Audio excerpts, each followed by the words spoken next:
Okay, welcome to our New York Giants Preservation Society meeting for tonight. Today is October 29th, 2025 with Brett Friedlander. Brett is going to be talking about a book he wrote a few years back, Chasing Moonlight, the true story of the Field of Dreams, Doc Graham. So I know many of you feel Field of Dreams is the best baseball movie. We're going to find out more about one of the main characters in the movie. Just before we introduce Brett, Tom Van Heining's here. He will be speaking next Thursday about Ozzie Virgil. Tom, of course, is the master of Latinos in baseball. He's done a few with us. We'll be doing a few more in the upcoming year, 2026. But he knows everything about Latinos, especially the ones who played for the Giants. So, one other thing, I'm going to be sending out an email the next day or so. We're going to plan on having a meet and greet holiday party at Finity's on December 20th. Um, it will hopefully have Steve Summers will be there to talk and sign books. Um, I think it'd be appropriate because it's the uh, holiday season. I will send out maybe everybody donates $20 or whatever. There's a maximum of 60 people allowed. So basically, people would have to send me a check. The check would go to one of five charities that we've been associated with, the Junior Giants, the Say Hey Foundation, Will Clark's Autism Awareness, and Michael Mays's foundation that he's working on. So, and whatever's left over, we need to buy a gift for Dieter at Finity's, and I'd buy a big cake, of course. There is a full operating kitchen, so you can sit there and order lunch and libation, and it would go from roughly 12 to 2, and then we should be out of there after that because there's going to be an NFL football game that Saturday, and we don't want to, get in the way. But you guys are more than welcome, whoever does show up, to stay for the football game. It's located right near the across the street from the Empire State Building. But I will send this email out if anybody's interested. It'd be a really nice thing to finally do a meeting where it's a live get together. So uh, if anybody has any questions, I don't want to take up Brett's time. We'll talk about the post game show, and Michael had asked about how he felt about the manager. So that'll be what we can do. Irregardless of that, I'd like to introduce Brett Friedlander to the New York Giants Preservation Society. Brett, the floor is yours. Thank you so much for joining us. I appreciate your time and I appreciate you inviting me because there's nothing I enjoy more than talking about Moonlight Graham. And I don't get to do it as much as I used to now that the book has been out so long. It's always fun to do that. And like I said, I don't know if everybody saw or not, but I came ready for the occasion. I wore my Giants Moonlight Graham jersey that my wife had made for me. Um, it's been a great thing for me to be able to do this. I've met some incredible people. W.P. Kinsella, who wrote the book Shoeless Joe that Moonlight Graham became famous for. Vita Panigvar, who is the newspaper publisher in Chisholm, Minnesota, played by Ann Seymour in the movie, who tells Kinsella and his sidekick there, Terrence Mann, about Moonlight Graham. I've gotten to throw out the first pitch at a Washington Nationals game, a Minnesota Twins game, and many other places. So this is a labor of love. First, let me kind of give you a little bit of an insight as to who I am and how I got involved with this and why Moonlight Graham became such a big part of my life. I am now a retired sports writer and columnist. I just retired in June. And I was working as the columnist at a newspaper in Fayetteville, North Carolina at the time. This was about, I guess, 15 years ago. And I love the movie. Like most of you, I feel like it's the best sports movie out there. And it never fails when Ray at the end says, "Hey, Dad, you want to have a catch?" My wife always forgets to dust. and I get a little teared up and all that. But it just kind of meant something to me. And now I know all y'all are you're Giants fans, but as I mentioned, I was born in Canarsie, but I grew up in the Atlanta area, so I'm a Braves fan. And it's funny because back in the day where you would tape stuff on VHS off of the TV, I had a copy of Field of Dreams that I watched just before Game One of the 1995 World Series, and the Braves won. And needless to say, I kept watching it through the series, and every time I would watch it, they would win, and they won the World Series first time since they were in Milwaukee. So the next year they got to the playoffs, and I started doing it again in the playoffs this time. And every time I watched that movie, and it had to be the copy that I had made off the TV, they would win. They won the first two games of that next year's World Series at Yankee Stadium. And I tried to watch it the next game, right before game three, and the tape broke. I wore it out.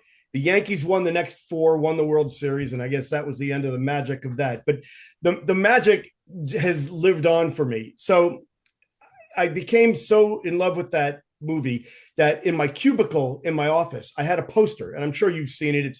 It's Kevin Costner standing there with the moonlight behind him, and he's kind of leaning against a bat. It was the movie poster. And one day, a friend of mine came in to drop off some media releases, and he saw the poster, and he said, "Hey, Field of Dreams." He said, "Did you know that Moonlight Graham was born in Fayetteville, North Carolina?" And I said, "Moonlight Graham, it's a movie. It's a fictional character." He says, "No, no, no. Look it up." So after work that day, I went to the public library and got a copy of the baseball encyclopedia. And right there on page 955, between Lee Graham and George Peaches Graham, and there he was, Archibald Wright Graham, Moonlight Graham, one at bat and one game, no at bats. So, wow. So I started doing a little bit more research, and sure enough, he's a real guy. And I figured it would make a great story for our newspaper. So I started doing some research, and I really didn't know how to go about finding out about a person who died, decades earlier. Usually when I was, writing a story, I would go interview people. I would get their insights on it. Well, I didn't know how to do it. So I phoned a local college professor by the name of Bob Reising, who I had done a piece on a couple of months earlier. He had done a biography of Jim Thorpe. And one of the things that he was concentrating on was Jim Thorpe's time playing minor league baseball. It's the thing that got him in trouble and had the Olympic Committee strip him of his gold medals. Well, it turns out that one of those games was in Fayetteville. And so anyway, I asked Bob to help me out, and we ended up researching this and writing a story for the newspaper about Moonlight Graham. And he said to me, "It's a really good story, but there's so much more that you didn't get in the story, that you left out because of space." He said, "Have you ever thought about writing a book?" And so, every writer, every newspaper writer dreams of writing a book. And so we undertook it, and we went to Chisholm, Minnesota a couple of times, got to go to the Mayo Clinic where Doc Graham had done some research, and went to Scranton, Pennsylvania, where he played minor league baseball. And the product was this book. Before I kind of get into the one inning, actually the one game that he played with the Giants, which is the reason I'm here today, let me tell you a little about Doc Graham, the real Doc Graham, because it really shocked me that he was an actual person. The reason he is in this book is because Kinsella, one year his dad had gotten him a baseball encyclopedia for Christmas. And so he would spend his afternoons just leafing through page by page. And he came across Moonlight Graham and said, "I love that name. I think maybe I'm going to file that away, and one of these days I'm going to use him in a story." And then he looked down and saw the one game, no at bats, and he said, "I got to do this." And then when he was writing this book, Shoeless Joe, which is really, an homage to his own dad, who was who loved Shoeless Joe, and he never really had a great relationship with his dad. And so this is really his story about his dad. He included the Moonlight Graham segment in there, and it worked just perfectly. But the real Moonlight Graham was born in Fayetteville, North Carolina. His dad, Alexander, was the first superintendent of schools, both in Fayetteville and then later on in Charlotte. And he was a really strict academic type. He had 9 children. Archie was the second oldest, but he emphasized athletics as well as academics. Alexander played baseball at the University of North Carolina. And then he was drafted into the Confederate Army for the Civil War and was captured in the Battle of Bentonville and was sent to a prisoner of war camp in New York, where when the war was over, he stayed, got his law degree at Columbia, and then came back home and again started the school system. Archie was a natural athlete. He wasn't a big guy. He was about 5'9" and weighed about 160, 165 pounds, but he was incredibly fast. And he used to challenge all the kids in the neighborhood to foot races, and he would win, and he would bet them, money to, on the results, and would make a pretty good little stash there because he would beat everybody. But he was also a really good baseball player, and he ended up playing baseball like his dad at the University of North Carolina. And he played 3 years of baseball there. And between his junior year and his senior year in college, his manager, his coach at UNC, whose name was Eddie Aschenbach, he was the manager of a pro team that was playing in Charlotte, and he drafted Archie to come play for him during the summer. Now, this is the era before the NCAA, where you could play pro baseball and then go back the following fall and go back to North Carolina and continue to play college baseball. But he played that summer and played well enough that a lot of people kind of got, the scouts, his name kind of got around in the circles, and people started recognizing who he was. So he goes back to North Carolina, plays his senior year, and then he plays a year after he graduates. He plays pro baseball again, minor league baseball, that following summer before going to the University of Maryland to study medicine. Now, while he's in med school for Maryland, he not only plays 2 more years of varsity baseball, but he also plays football. But in the meantime, during the summer, he's playing minor league baseball. And he played in Nashua, New Hampshire for a couple of years. And during that time, the several major league teams offered him contracts. He was offered a contract with the Dodgers, the Red Sox, and the Giants. Now, had he taken the offer from the Red Sox or the Dodgers, he probably would have had a chance to play in the majors right away. But he wanted the challenge of playing for the best team. And he also wanted to play someplace close to Columbia University, where he was doing his internship.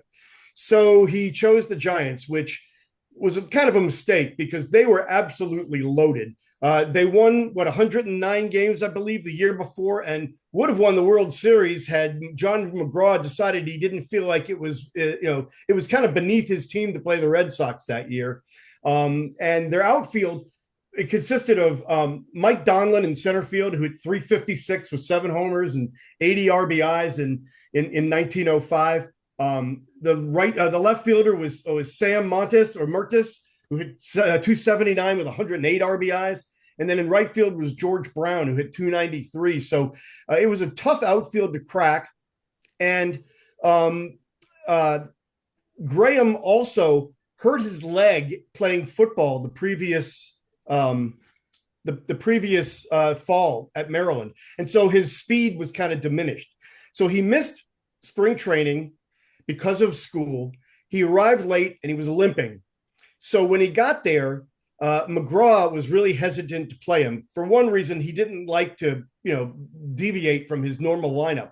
I mean, only 3 other players besides the starting 8 saw any kind of significant time that year. And oh, by the way, they went on to win the World Series that year because they ended up playing the Pirates. McGraw got shamed into doing it. And then they ended up, I believe it was the Pirates. It might have been the Phillies. But anyway, so Graham showed up in mid-season and he was out of shape. He was limping, and McGraw didn't like him for a lot of other reasons than that. First of all, McGraw's dad fought for the Union Army in the Civil War. So he didn't like the Southern kid whose dad fought for the rebels. He also wasn't a big fan of college boys because he thought that they were elite, pampered, spoiled brats.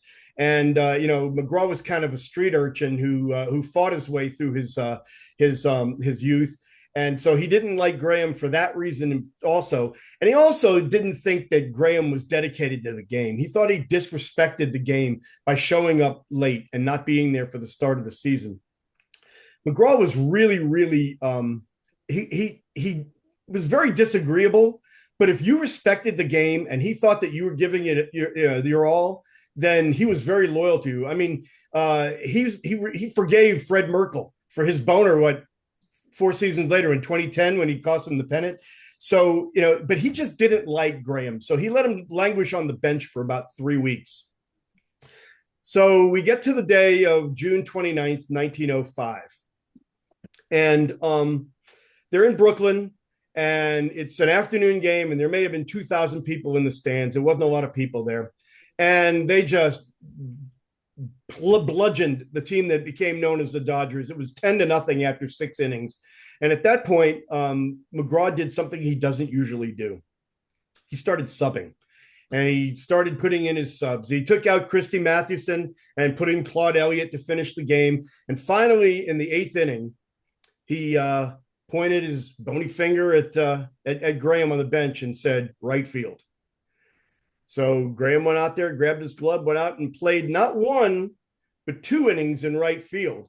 And he was actually on deck in the top of the 9th, and had Elliott, the relief pitcher, had he gotten a hit or gotten a walk or gotten on base, Graham actually would have gotten a chance to bat in the majors.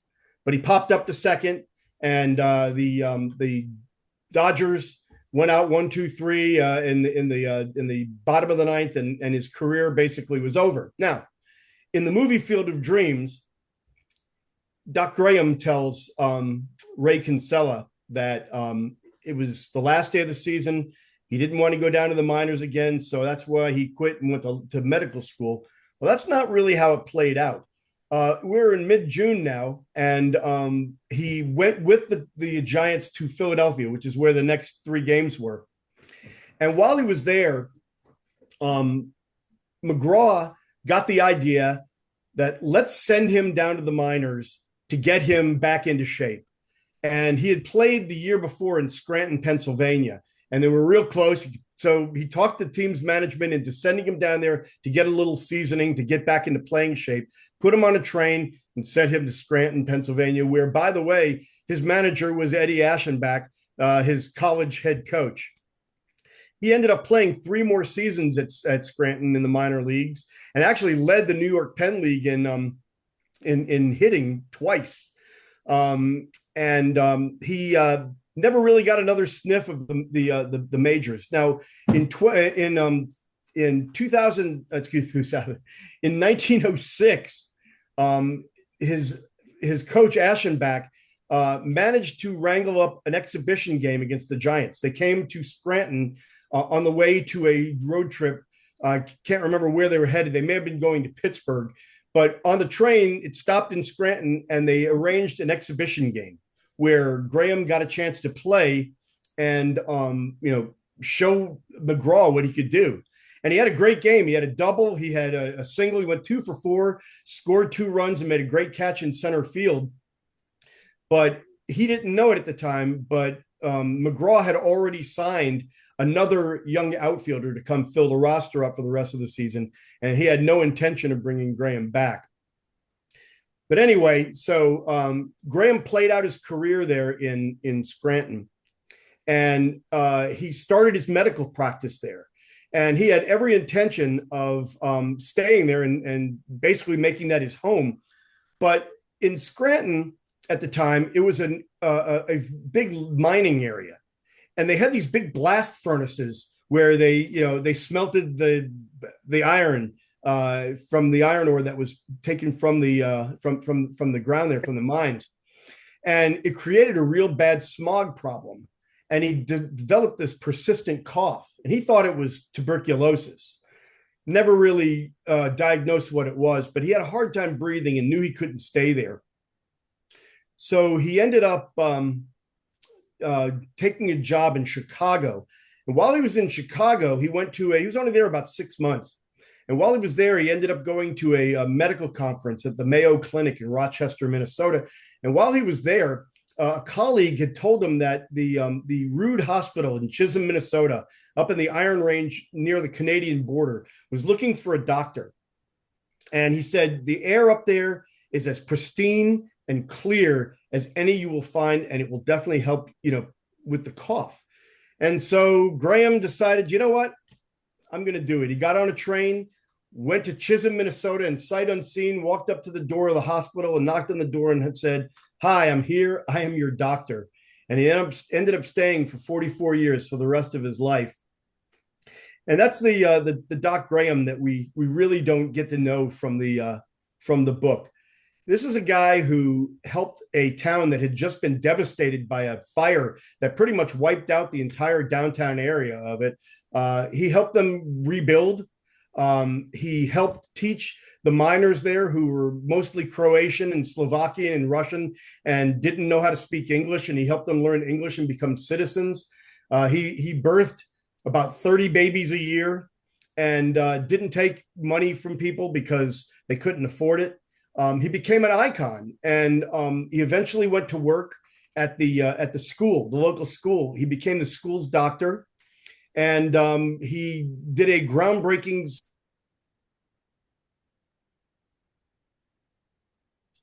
and it's still being used. Those numbers, the norms that he set, are still considered the norms these days and are still being used to this day. Brett, you froze for a second. Right before groundbreaking, we lost. Oh, okay. So it was a groundbreaking study of children's blood pressures. At that time, the medical society, the medical community did not believe that children could suffer from hypertension. They thought that it was just an older person's situation. But Graham showed that it is a problem with children, and he basically set the baselines that are still being used today for what the normal blood pressures for children are.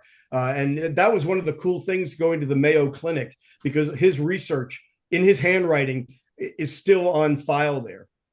But he became this beloved character, and we see in the movie, he bought all the blue hats for his wife Alicia. He gave all the kids in town, the candy and tickets to the volume. All that's true. It's really funny because when I got a chance to talk to Kinsella, I asked him what he knew about Graham. And he said, what I know about Graham is probably what you know about Graham, because you probably talked to a lot of the same people and heard all the same stories, which I did. The thing is, he said that he didn't have the time or the energy or the desire to research anything other than what he was told. So basically, he made a lot of stuff up, and he filled in the blanks with his own fiction. He said, "You're writing a biography." He says, "You've got to do the work." So we did the work. We went to the public library in Chisholm and went through all the newspaper accounts. We went to Cooperstown and did some research there, and we dug through old records and we came up with a lot of inconsistencies, I guess you could call it, from the movie and the book. And I'll go through a couple of them real quickly here. First of all, in the movie and in the book, Moonlight played only one inning in right field. Well, I've already gone through the fact that he played 2 innings in right, and actually might have been in on a play, because one of the guys from the Dodgers got a hit in the 8th inning, and he was a left-handed hitter, so he might have gotten a chance to field the ball and throw it back into the infield, if nothing else. The other thing is the timing of the movie and the book. When Kinsella and Mann are in Fenway Park and they get the message to go the distance, The message on the Fenway Park scoreboard says that he played his only major league game with the Giants in 1922. Well, that's not correct. He played his one game on June 29th, 1905. And I think the reason they did it with 1922 is to fit the time frame of where they were going back and forth in the movie.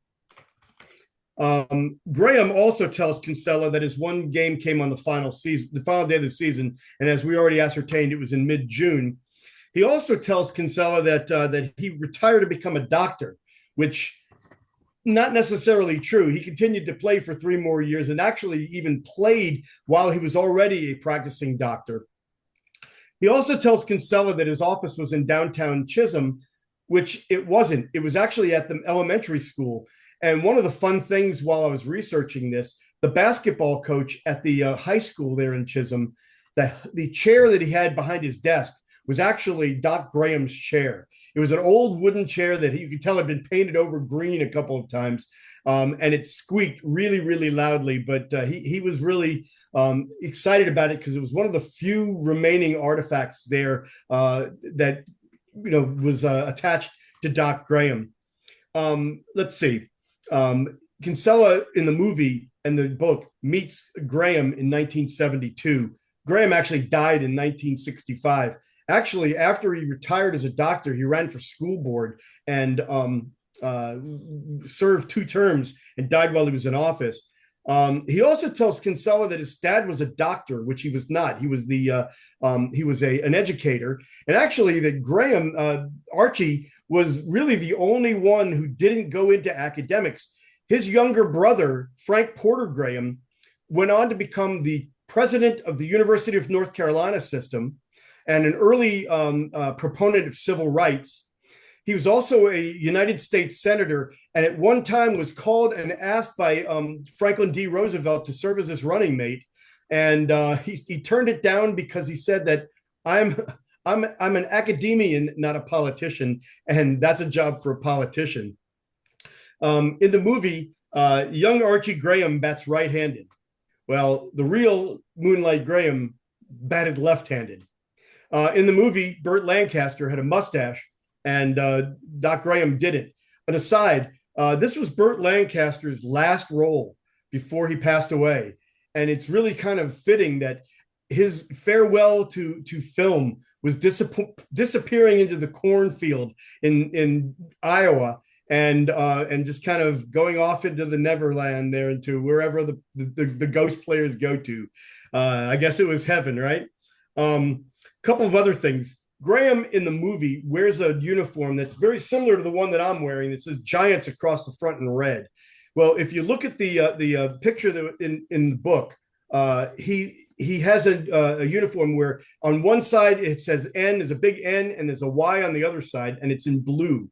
So the movie kind of does a little bit of hocus pocus with the uniform. And the Minnesota in the movie, the scene in Chisholm wasn't really Chisholm. It was Galena, Illinois, and they did that because it was close to the cornfield site in Dyersville, Iowa. Which, by the way, if you get a chance to go to, it's really a very incredible place. I got a chance to do a book signing there, and of course, there were people with bats and balls, and I got to hit one. And I did hit it into the corn on a couple of bounces. But Doc Graham was really a really interesting guy. He was a landlord who owned a big house that had four apartments. He and Alicia lived downstairs, and he rented out the other places. And he was a terrible landlord. Well, kind of, sort of. He was very, very absent-minded, and he had this habit of taking paper and just folding it into like little squares. And among the things that he did that to were rent checks sometimes. So a lot of times people would pay him, and he would never he would never cash them because he couldn't remember where he left them because he'd folded them up into little squares, and Alicia probably threw it away. He was described by people that we talked to in Chisholm as real estate rich but rent poor, and he was very bad about repairing things. But everybody said that he had a good heart and that he meant well. Um, and I'm going to finish this off here by reading a little passage from the book that kind of will sum up the essence of Doc Graham. Archie was a respected, caring man who dedicated his life to helping others. He became the most popular man in town in both Scranton, Pennsylvania, where he played 4 seasons of minor league ball, and in Chisholm, Minnesota. He simply chose not to call attention to his philanthropy. Instead, he preferred to quietly slip a pair of glasses into the pocket of an indigent youngster or to extend a $10 handshake to a local miner who happened to be down on his luck. He provided health care for generations of children, often going above and beyond the call of duty, and was one of the first to practice what is now known as sports medicine. His pioneering research on children's blood pressure is still used by such respected institutions as the Mayo Clinic. With a degree from Johns Hopkins and several internships in New York, Dr. Graham could have practiced anywhere he chose, but he eschewed the lure of the big city to spend 44 years in Chisholm as its school doctor. Such are the contradictions of his life. He never sought the spotlight, but is now a celebrity. He was generous, down to earth, and he became a mythical figure. He loved children and spent the majority of his adult life working with them at a school, but he never had any of his own. He was a simple small-town doctor, seemingly content with his lot in life, but he may actually have been haunted by the fact that he came so close to his childhood dream without realizing it. There is much more to the man than one simple line of fine print in the baseball encyclopedia, because the one line and the illusion that Field of Dreams are all that we have to go on. The rest that lurks beneath the moonlight is a matter of conjecture. What might have happened had he gotten a hit in the major leagues? It's a question characters in the movie openly ponder. If he'd have been a success with the Giants, Graham might have stayed in baseball and never become a doctor. While that seems doubtful, given his upbringing and academic foundation, one never knows. In fact, Graham faced several important crossroads that could easily have steered him away from, or at least delayed, his career of medicine and his arrival in Chisholm. In 1902, his first year of professional baseball player, his team disbanded in mid-season because of, among other considerations, a lack of competition. Several members of the Charlotte Hornets, including manager Eddie Aschenbach, were picked up by teams in higher leagues and continued to play for the rest of that summer. Graham, who had already earned his undergraduate degree from the University of North Carolina, probably could have done the same had he been among those offered other jobs in baseball. But as a still relatively unknown rookie, even one with impressive statistics, he was passed over. Instead of playing baseball, he attended medical school at the University of Maryland. 8 years later, after getting his license, becoming a doctor, and moving to Minnesota, Graham was offered one final chance to choose the sport he loved over the profession he had trained for when the Boston Red Sox purchased his contract following the 1910 season. This turned out to be, he turned down that offer as well. When it was suggested by the Silver Screen Graham that it might be considered a tragedy by some if he would leave baseball behind after just 5 minutes in the majors, the kind old doctor looked into his inquisitor squarely in the eye and with a reassuring grin gives the answers that became one of the signature lines to Field of Dreams. Son, he said, if I'd only become a doctor for 5 minutes, now that would have been a tragedy. While the line between fact and fantasy, between legend and legacy, is often blurred regarding the events of Graham's life, at least one thing is irrefutable. The only real tragedy is that the world didn't get to know the real good doctor until long after he was gone. That's the real interesting thing, is that the line between fact and fantasy with Graham is so blurred. Here he is in the movie, this mythical figure, but he really didn't like the spotlight. He became a celebrity long after he died. And there are a lot of myths about him too.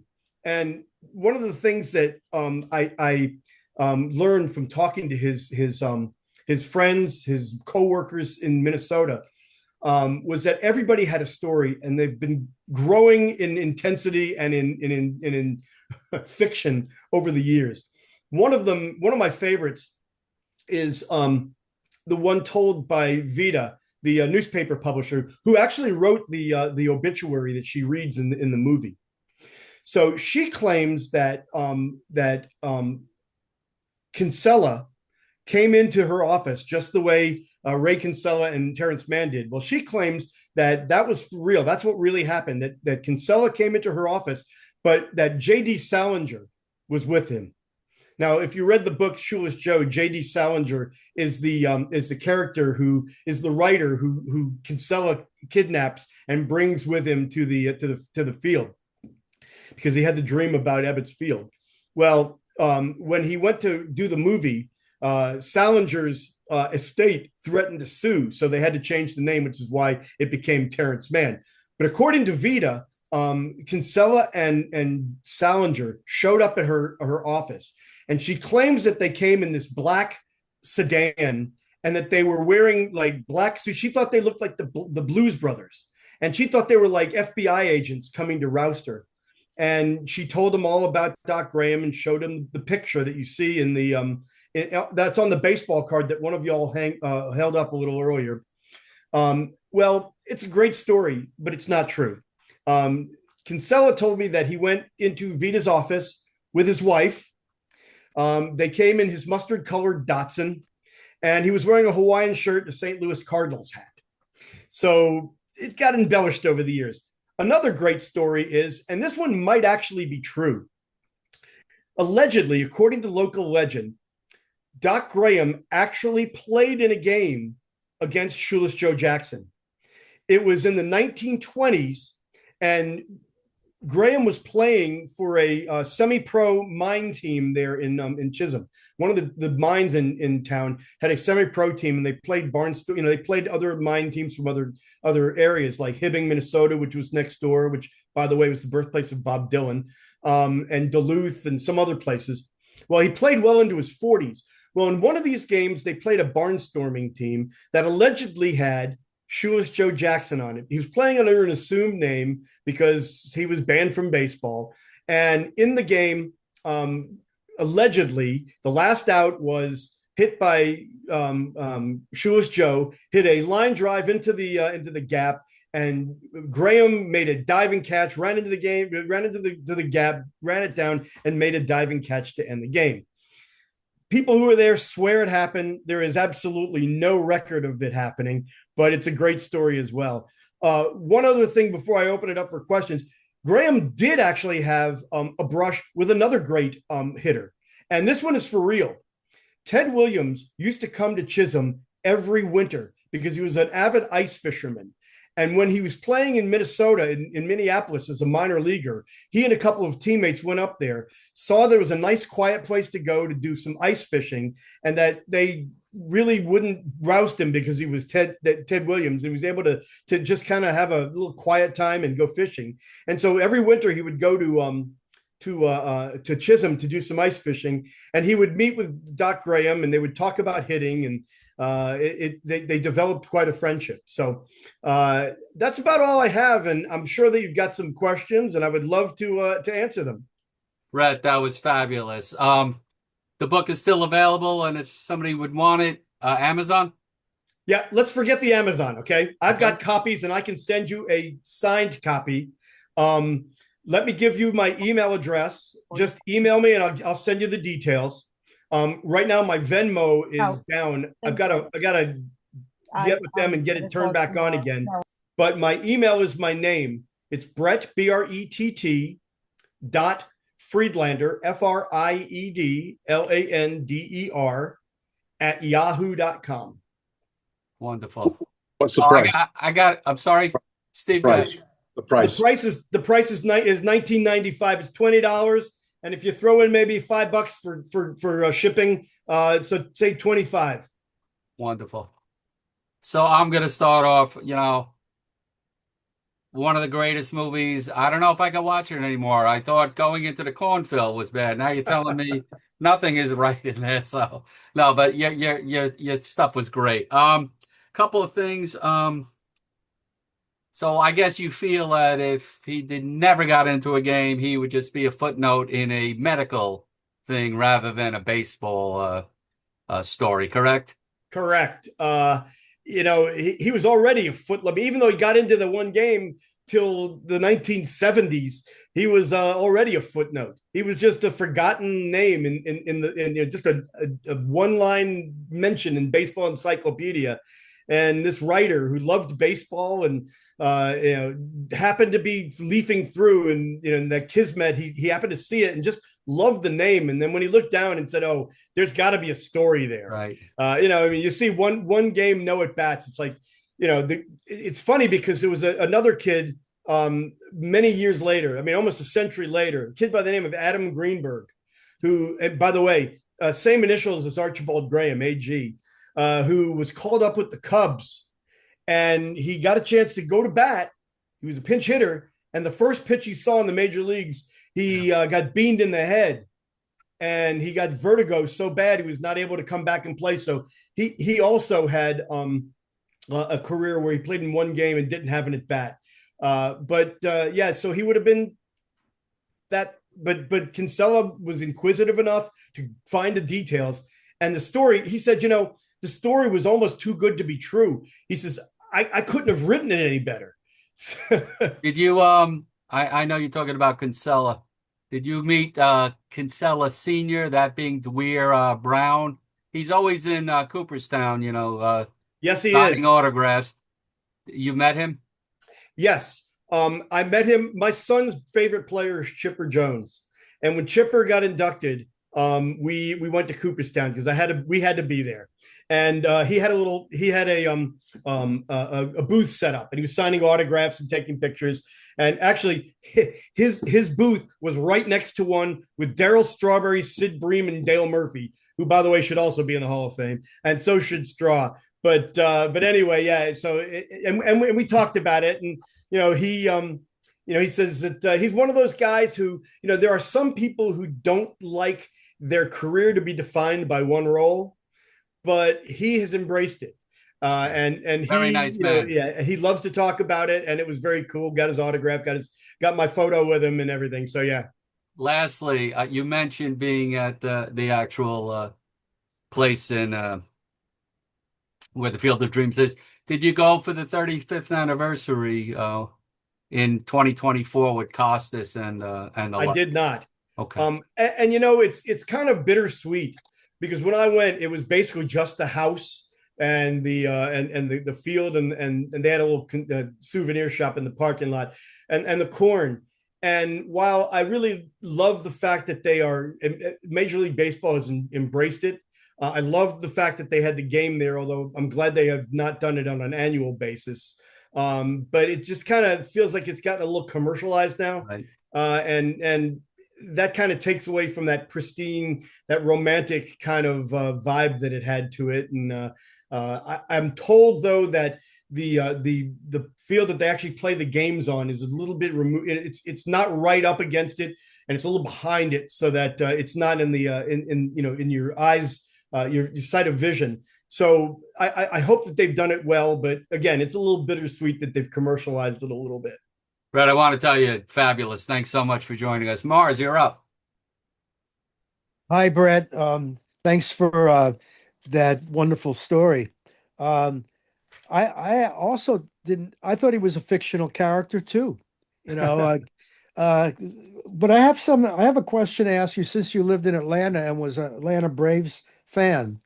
When the Braves left Boston and moved to Milwaukee, they were outdrawing in Milwaukee most major league teams. Yep. Do you have anything to comment about why did the Braves leave Milwaukee where it was lucrative to play in Atlanta? Can you illuminate me on that? Yeah, best I can tell, and we've heard this story a million times down there in Atlanta when I was growing up. Apparently, Bill Bartholomew and the ownership group felt like they could build a bigger stadium, and there was an untapped fan base down there. They wanted to put a team in the Deep South because they thought that they could make even more money down there. It was a money grab, basically. And it's a shame because, like you said, they left at the height of their popularity. I mean, they won the World Series in 57, got back in 58, which is the year I was born. And they were still outdrawing most teams in a very small market.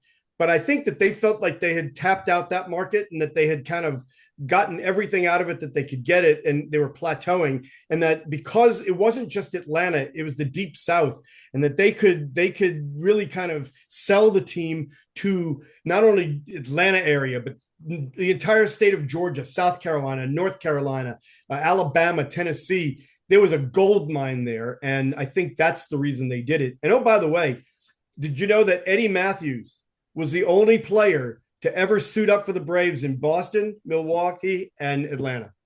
Oh, that's interesting. Thank you, Brett. Oh, you're welcome. Thank you. Brett, I meant to ask you, you a big Brooks Conrad fan, or? Yeah, the year that he hit a home run, he there was a game against the Reds where they were losing by like 8 runs going into the ninth. And he ended up hitting a walk-off grand slam that hit the top of the wall and went over the fence. And in fact, the left fielder for the Reds thought he had caught the ball. And they got them to the playoffs that year. And Brooks Conrad played third base, but he had absolutely nothing in common with Brooks Robinson because he made an error in that series. I want to say it was with the Cardinals or the Phillies. I can't even remember anymore. And they lost the series. And his error at third base was the turning point of that series. Yeah, he was the start of our so-called dynasty. Yeah. Let's go to Paul. Paul, you're up. Yeah, hi, Brett. Thank you so much. What a great idea. My last name is Graham. I claim no relation to Doc Graham. That's okay. But, Your first name is Paul, and that's my son's name. So you're already look a at good that. guy in Wow, my the book. stars are lining up. So, but so just to clarify, so Moonlight actually played 2 innings, but he never batted in the major leagues, correct? Correct. He was due up next in the top of the ninth, but the guy in front of him made three outs. Yeah, he came in the bottom as a defensive replacement for George Brown in the bottom of the 8th. Right. And they're playing in Brooklyn. I also found it interesting that in the movie that instead of getting a hit when he goes to bat, he hits a sacrifice fly. I'm glad you brought that up. Right, as a doctor, right? I mean, it goes with the story of the doctor giving himself up for the health of the kid. This is a hitter who sacrifices who brings in the run and puts his, does what he has to do, consistent with his life story. And you know what else it does, Paul? It also means he still does not have an official bat in the major leagues. Right. Yeah, there you go. Right. Yeah, that's true. It's an absolutely beautiful thing. Right. And I don't know if Kinsella did it on purpose or it was just kind of one of those things that happened, but it's an absolute thing of beauty. Yeah. Yeah. Well, terrific, Brett. Thank you so much. You're welcome. Brett, I also meant to ask you, why the nickname Moonlight? Oh, perfect. Yeah, and thank you for reminding me because I should have mentioned that earlier. So we talk about how Kinsella made things up that he couldn't find, from his research. Well, in the book, there's an elaborate story in which he's playing in the minor leagues in I believe it was Nashua, and he's rooming with an old catcher by the name of Ernie Squim, and Ernie was a very, very heavy sleeper who snored. And he couldn't get to sleep. And they were sleeping in these brass beds. And so anytime Ernie would turn over, the bed would creak and he would snore. And Graham couldn't sleep. So he just decided, I'm going to go outside and take a walk. And it was dark in the in the room there. They were staying in the hotel. And he went to get something to wear to go out to take his walk. And the only thing he could find was his uniform. So he put his uniform on and went outside. Well, Squim woke up, saw that he was not in his bed, walked to the window and saw Graham outside walking. And there was a full moon out that night. And he yelled out the window, "Hey, Graham, what are you doing walking out there in your uniform in the moonlight?" And all the other players kind of at that point had already woken up because they heard the screaming. They heard it and they started calling him Moonlight after that. Right. That's great story. Totally fiction. In one of the newspaper accounts, I believe it was the Scranton paper, when Graham first arrived there, they said that his nickname was Moonlight because he was so fast. Now, I've heard Moonlight, speed related to lightning and things like that. Never Moonlight. So I'm not sure that really that was the case. The best guess that I have is that he moonlighted as a medical student and as a doctor. And so because of that, that's how he got the nickname. So I'm pretty Perfect. sure that that's it. But I sure like Kinsella's story better. Norm, sorry for interrupting. You're up. You didn't interrupt. Brett, I got to tell you, you were great. Thank you, Norm. I appreciate it. Absolutely love your presentation. Um, when and I love the movie. And my The friends best and I one. always give star ranking to the movies, either 4 or 5 star ranking. And my friend Andy Baker asked me, "What's your ranking for Field of Dreams 1 to 4?" My answer was 50. Yeah, there you go. Absolutely loved the movie. I loved it so much. I don't know if you can see behind me, but there's Kevin Costner and James Earl Jones Uh-huh. from the movie. And then you move further over. Probably can't see it, but there's Burt Lancaster Yeah. as Moonlight Graham. And I think Burt Lancaster that year deserved the Academy Award for Best Supporting Actor. He should He have. was And great. he had the role was very small, but it was so powerful. It was really, yeah. And it would have been great because, like I said, it was his last role. Mhm. I'll tell you one more story, then I'll ask you a question. All right. And that is, I go on trips, and on my road trips, I always make playlists of songs or people or places where we're going. So as we're going through, we'll hear some interesting things, in the sound system. Well, we drove from Chicago to Dyersville. It was all baseball. Mm-hmm. And the way it worked out was as we're driving up to the Field of Dreams, the closing theme is playing as the last song on the playlist. Got in the parking lot, parked the car, the song ended, and I burst into tears. Oh, that's great. I got a story for you as far as the Field of Dreams site is concerned. So you know the final scene where all the cars are lined up there and they're coming into the parking lot? Yeah. Well, the illusion that the cars were moving, they're not moving. And what they did was they lined all the cars up along that road, and they got the cars to turn their lights on and off, to flicker them, and it gave the illusion that they were moving. It was yeah. Oh, that's very cool. That's great. So my So you had a question? Yeah, it's Galena, Illinois. Did you go there also? I did not. It's funny because one of the things that helped me finance this project, the newspaper that I worked at, the Fayetteville Observer, has I don't know if they still do it, probably not, because newspapers are going out of business left and right. But at the time I worked there, they had a fellowship that every year they awarded an extra week vacation and $2,000 to anyone who could do a project that had a theme that was a Fayetteville theme and was a special project that needed extra time and funds to work on.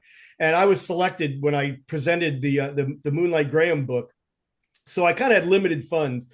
I made a couple of trips to Chisholm. I went to Rochester, Minnesota. I went to Scranton, and I went to Dyersville.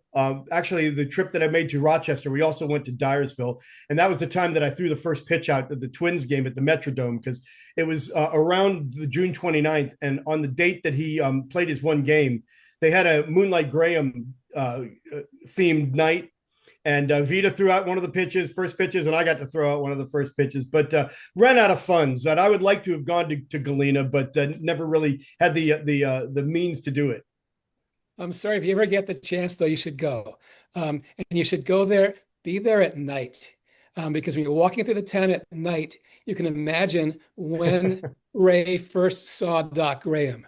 And also U.S. Grant's home is there. Nice. You can see that too. It's a great, if people love the movie, going to that town and going into that bar where they all were, it makes the movie come alive. By the way, the guy that they talked to in the bar, the old guy who said, talked about Alicia, with the blue hats, his name is Gary Wheelacore, and I actually interviewed him in the real Chisholm. He was 90 years old at the time, and he's one of the people I talked to. I also got a chance to talk to Doc Graham's the last woman that worked as his personal nurse at the school. She told me some things about it. In fact, she rented one of the apartments in his house.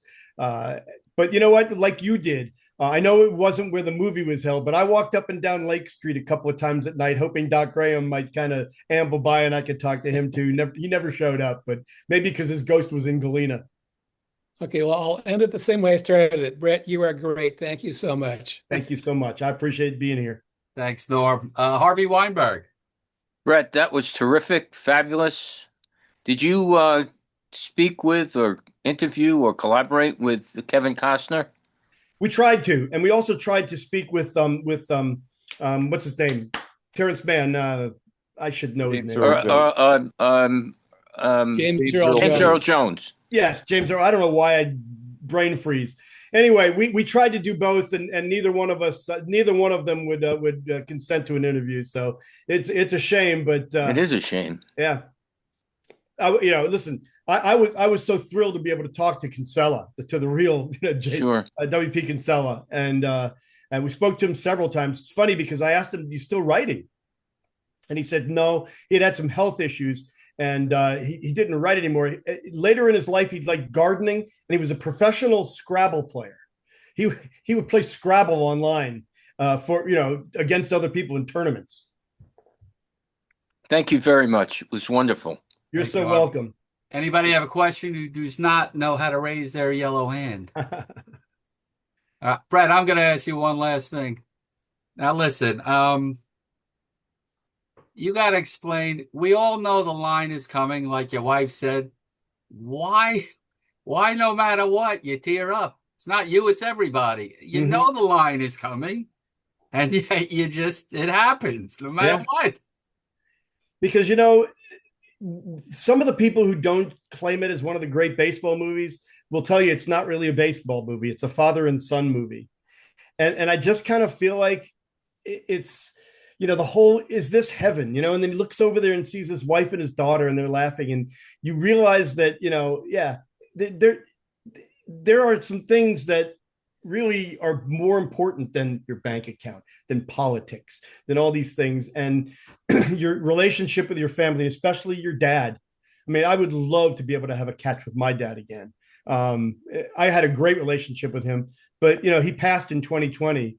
And so I think that, especially people of our age, we see this and we remember our relationship with our dad, and we wish that maybe we could still have that. And I think that may be why we just kind of become, 10-year-old girls and start crying.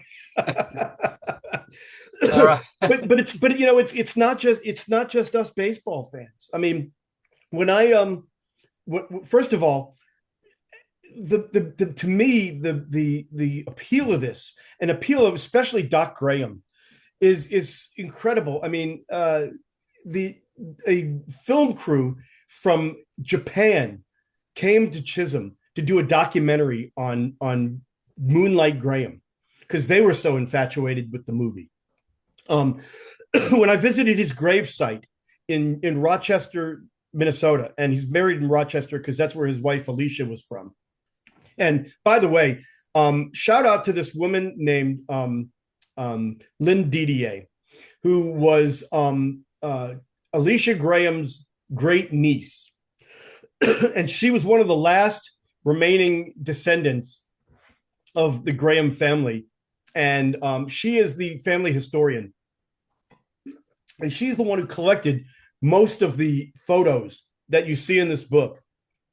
She opened up her records and she opened up her photo albums for us and was an incredible resource for this. And this project would not have been the same without all these photos, including the one on the cover of him throwing a baseball while he was at spring training with the Giants in 1906. That's something I forgot to mention. He was still under contract with the Giants.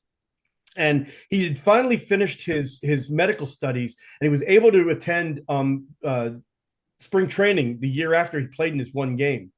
And he actually had a decent spring training, but McGraw couldn't stand him. So he sent him to the minors. He sent him to Memphis, and he lasted about 2 weeks there before he ended it back up in Scranton again. But anyway, that picture is from spring training in 1906. But my point, and I know we're running low on time here, but when I went to visit his gravesite in Rochester, in addition to like baseballs and coins, and people put candy there so that he would have plenty of candy to give to the kids. There was a little girl. She was in her 20s, and she wanted us to take a picture. She wanted Bob and I to take a picture of her by the gravestone and to have her socks in the picture. And the reason is her boyfriend had these socks that he wore everywhere that he went. Like, he had this bucket list of things. He went to the Seattle Space Needle and wore the socks, and then on there drew the Space Needle on the socks. And he went, to the Eiffel Tower in Paris and did that. So anyway, so he had this, and it was called The Journey of the Socks. And he loved the movie. Well, his girlfriend was studying at the University of Minnesota. And so he sent her the socks and had her go to Dr. Graham's gravesite, since he was a big fan of Moonlight Graham in the movie, and asked her to have a picture taken of the socks by the gravestone so that he could and we took the picture. And it's incredible how the appeal of that movie, and in particular that character, who I can't remember which one of y'all mentioned it. I guess it was Paul. The sacrifice and the good beyond baseball that he represented. That's great. Why don't we all give it up for Brett Friedlander? Thank you very much. Thank you, Brett, before you leave, one more time, how do they get the books signed by you? You, Gary, will have the I have the email, yep, with my address on it. But the address is Brett, BRETT Friedlander, FRIEDLANDER @yahoo.com. Just send me your address, send me who you want me to personalize it to, and we'll get together and I'll give you a Venmo account when I get that thing set back up. Wonderful. Brett, thank you again so much. Next week, we'll have Tom Van Heining up talking about Ozzie Virgil. We're going to shut off the recording here. If anybody wants to talk a little Giant baseball before the game starts, or want to hang for an inning or whatever. But we'll see you all again next Thursday. Have a good night, everybody. Ladies and gentlemen, thank you so much. I appreciate it. Thank you, Brett.